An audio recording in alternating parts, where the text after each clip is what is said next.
আসসালামু আলাইকুম। আপনাদের মাঝে মর্নিং লতার কাজ নিয়ে আসলাম। এটি অনেক সুন্দর কাজ।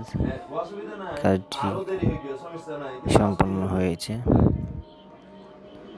আপনাদের মাঝে এর আগে দিয়েছিলাম, কাজটি তখন সম্পন্ন হয় নাই। তবে এই ধরনের কাজ করাতে চাইলে স্ক্রিনে দেওয়া নাম্বারে যোগাযোগ করুন। আসসালামু আলাইকুম। সবাই ভালো থাকবেন।